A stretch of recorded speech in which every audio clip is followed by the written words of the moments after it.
The Snowy Day by Ezra Jack Keats. One winter morning, Peter woke up and looked out the window. Snow had fallen during the night. It covered everything as far as he could see.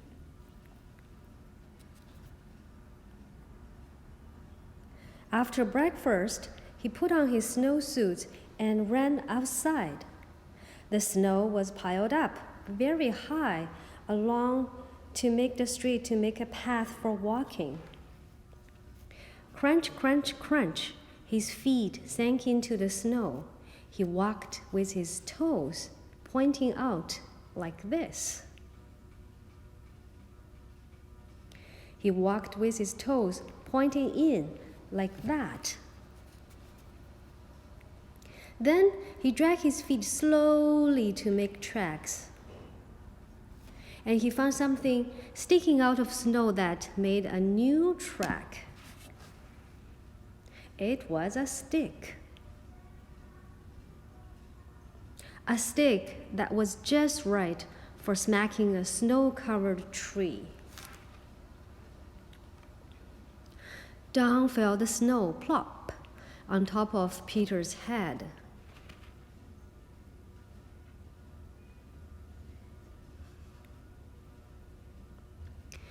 He thought it would be fun to join the big boys in their snowball fight, but he knew he wasn't old enough, not yet.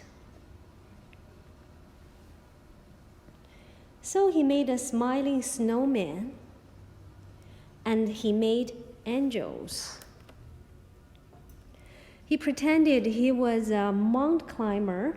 He climbed up a great big tall heaping mountain of snow and slid all the way down.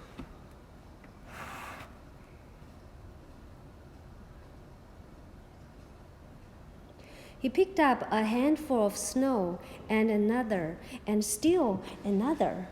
He packed it round and firm and put the snowball in his pocket for tomorrow.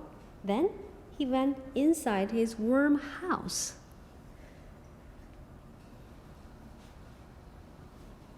He told his mother all about his adventures while she took off his wet socks.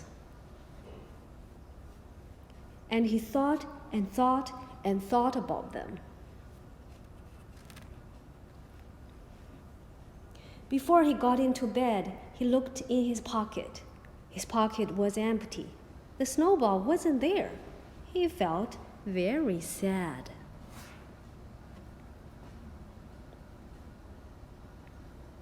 While he slept, he dreamed that the sun had melted all the snow away.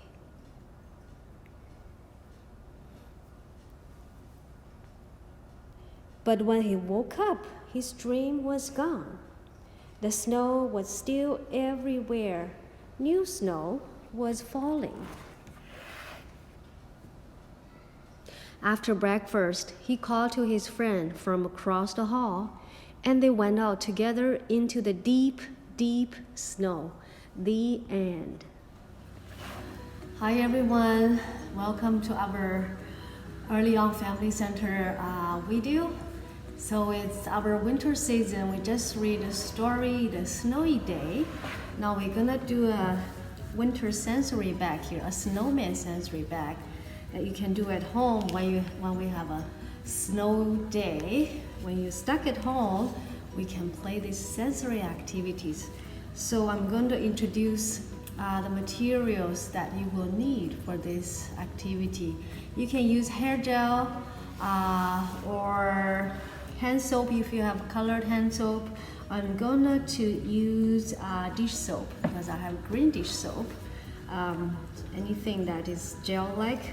And then you will need two googly eyes for the snowman, an orange foam or anything you have, like something that you can cut into a triangle for the snowman's nose, and a few black little pom-poms for the snowman's little mouth, and some buttons or different colored pom-poms for the buttons. And then you will need a permanent marker to draw a snowman actually on top of this Ziploc bag. So we also will need a Ziploc bag. And also when we are playing, we will need tapes to secure this sensory bag on the table so it won't move around. So the kids will be able to move the little pom-poms and googly eyes around inside the bag. Okay, let's get started. So first of all, we're gonna draw a snowman on the outside of this Ziploc bag. Okay, let's start with 3 snowballs. One big snowball, and then the bigger one. And then we're gonna draw a biggest snowball here.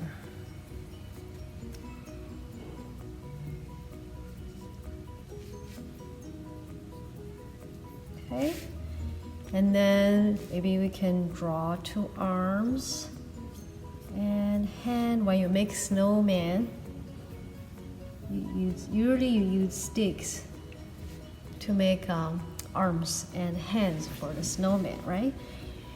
And then we're gonna draw a hat for the snowman. And we can color it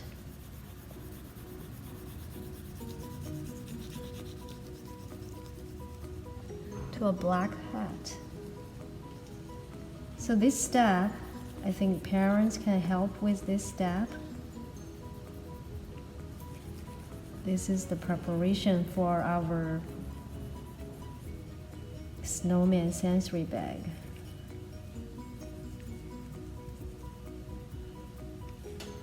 All right, it's done. So whatever you feel like, you can add a scarf if you want to add a scarf, whatever you feel like.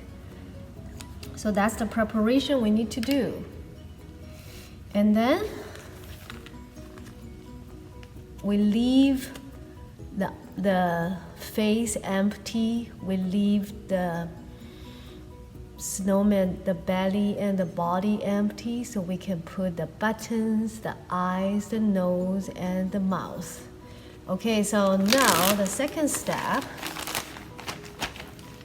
I'm gonna put some gel inside the Ziploc bag. Whatever gel you have, hair gel, hand soap,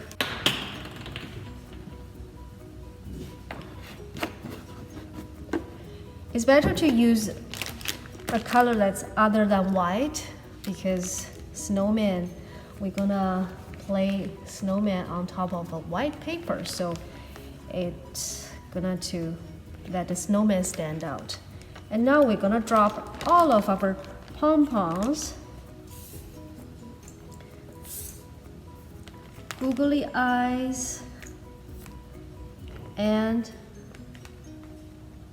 the carrot nose inside the bag. And we're gonna seal the bag, and then make sure we don't have a lot of air in the bag. So we're gonna to smooth it and then push the air out of the bag, and then you can seal it. Let's try not to have so much air inside the bag.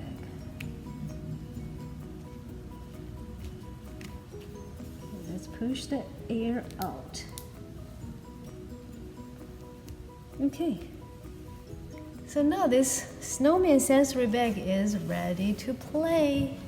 Let me grab some tape.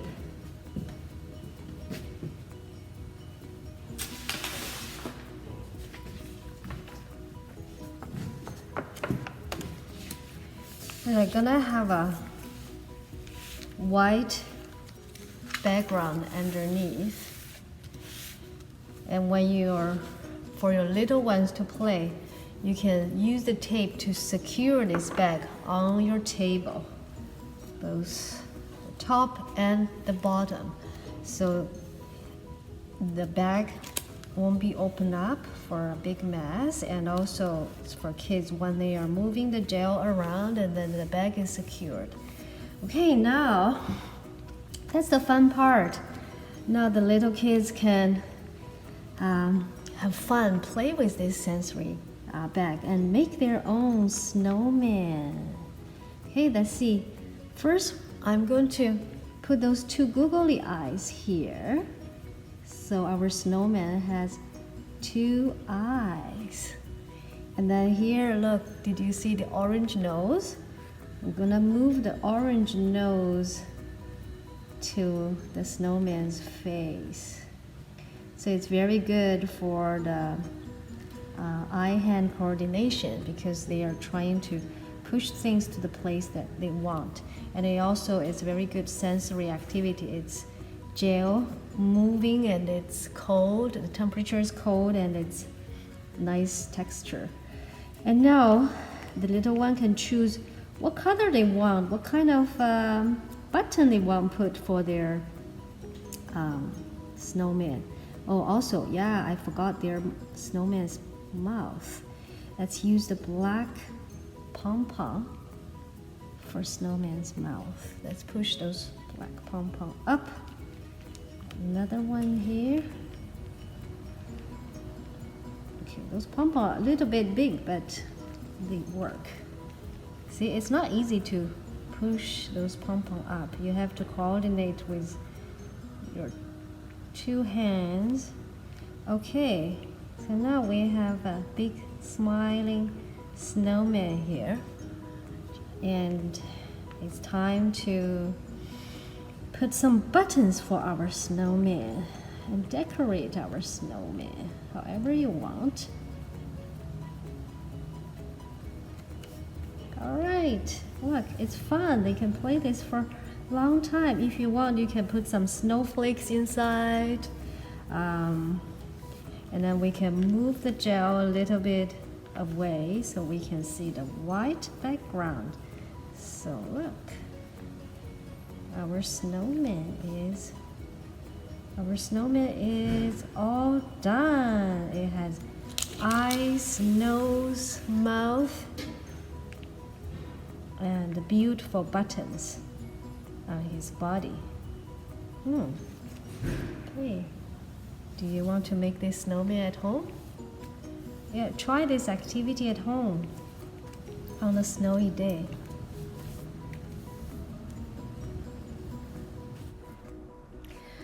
So when it's snowy outside, we can also go out and have some fun. We're gonna make a baking soda volcano in the snow today.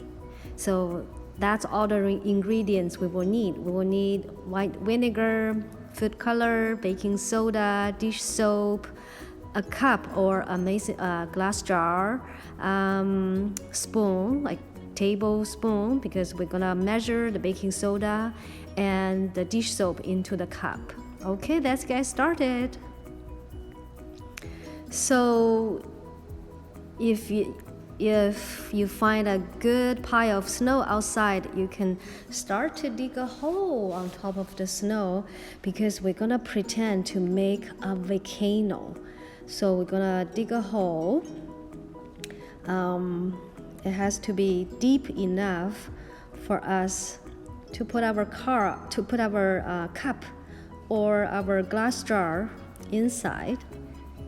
Pretend that's the opening of the volcano.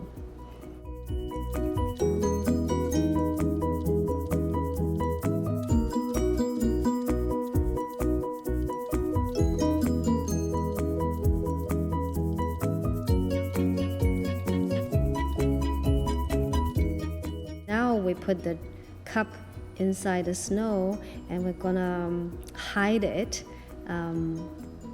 So pretend, yeah, that's the opening of the volcano. We're gonna pack snow around the cup or the jar to secure it. Yeah, the snow may go inside the cup, so you just have to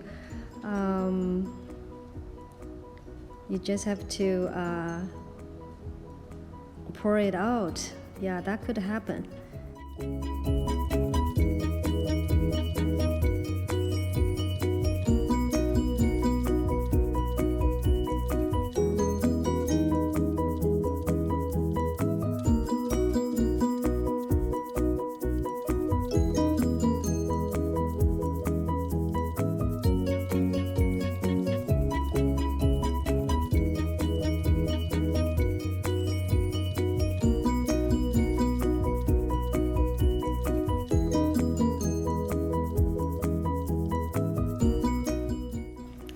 When you have the cup ready, when you have the volcano here and the cup ready, we can pour our ingredient in.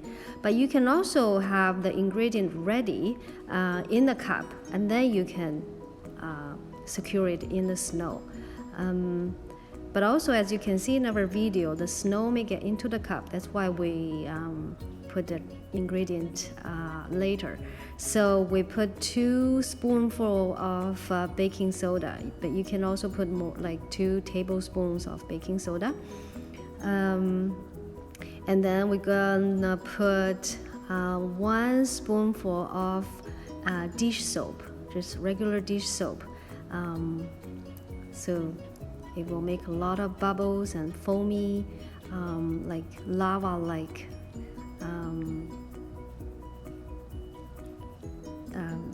red foam coming out of the volcano.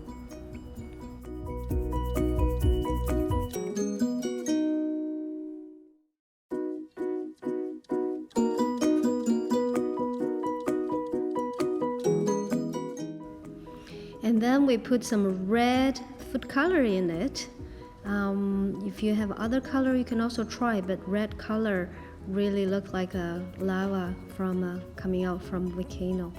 And then we have the vinegar. So we have a little measuring cup here. You will need around 30 milliliter of white vinegar.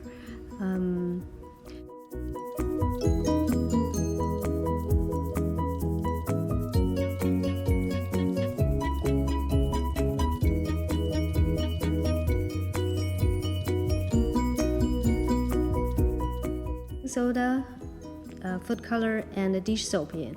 And when you're ready, the last ingredient you pour in is the vinegar. And then you will see the red foamy volcano lava is coming out of the mouth of the volcano. For us, it's a little bit slow because I think our vinegar and soap was a little bit less, so we tried again later.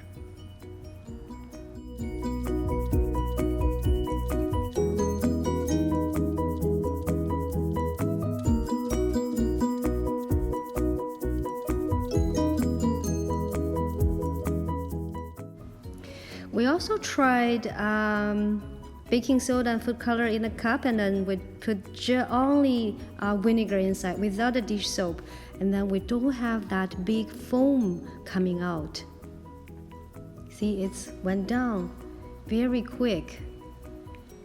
So dish soap is a must ingredient in this experiment. So we put more dish soap into our cup. And then we poured vinegar in. Oh, the red foamy volcano-like, lava-like thing coming out. So we did a few times. Look, the dish soap really react with the baking soda and the vinegar. So it's a quite interesting experiment.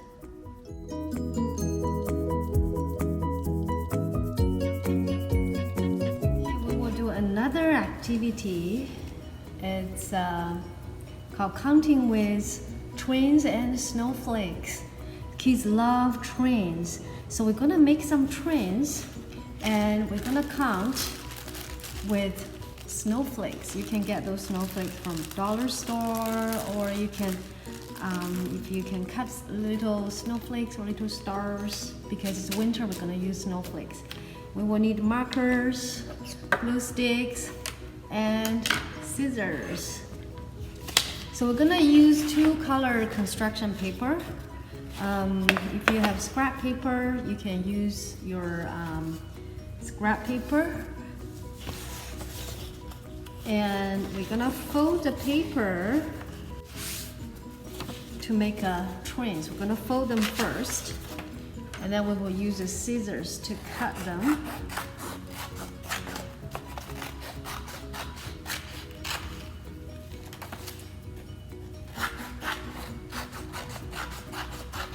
Depending on how many trains you want to make. So for younger kids, you can learn counting maybe from 1 to 5. For older kids, maybe they can count to 10. For the preschoolers, maybe they can count to 10 now, right? So see, we make one. So we make some triangles as the train, as the body of the train.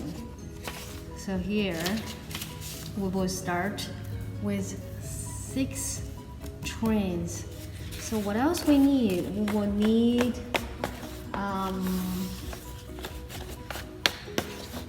some colored circles. So now here we have 6 trains. So we're gonna make 12 circles. So we can. Okay, so parents, for the older kids, if they can use the scissors by themselves, they can make their own circle, or parents can help them. They can place them to place the wheels on the bottom of the trains. So we're actually making the trains. We put 2 wheels for each train.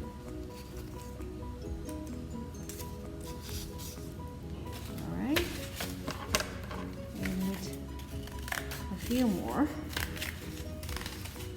and the little one can start to use the glue stick to glue those wheels on the train. So it's also a nice craft activity. As I said, kids love trains. They like to play with the trains in our drop-in center. We like to read about trains. So, like this. So this is quite a simple task that the little one can do to practice their fine motor skills, and also part of the sensory, because the glue is quite sticky. So when they, and it's very easy to complete, so they can feel a sense of accomplishment. And it's okay if the wheels is not in the very correct position, but it's all okay. So this is our trains. We have 6 trains. Now parents can write a number, or if the kids is able to write, they can also write the number with you. We can write 1 here, the first train, and the 2, and we will write 3, 4, 5, 6. For the younger kids, if you think it's a little bit hard for them, you can also add some dots to represent a number, so the kids know how many items exactly will be placed on each train. So we just make an example of the ways that you can help your kids learn at home. Now we can have our snowflakes out. It's very small, it's very thin, so it's also a good exercise for their fingers, the fine motor skills, because they have to pick up this little thin snowflakes. And so the first train, so first of all, you can encourage them to put the train together by the number, so they can make, so like 1, 2, 3, 4, 5. We have 5 train here. So we put the train together. Now we're gonna put snowflakes on our tray. One snowflakes for number 1. And then we have different color, 2 snowflakes for this train. And we can put 1, 2, and 3 snowflakes for the third one. So it's a good way to learn counting. And then 1, 2, 3, and 4. And we're gonna put 5 snowflakes here. So this is a good activity for your kids. The train, they can put the trains in order by the number and then put the snowflakes, match the number of snowflakes on each train. And this is for younger kids, we'll just up to 5 train. And for older kids, you can make like 1 to 10. So it's a good counting activity.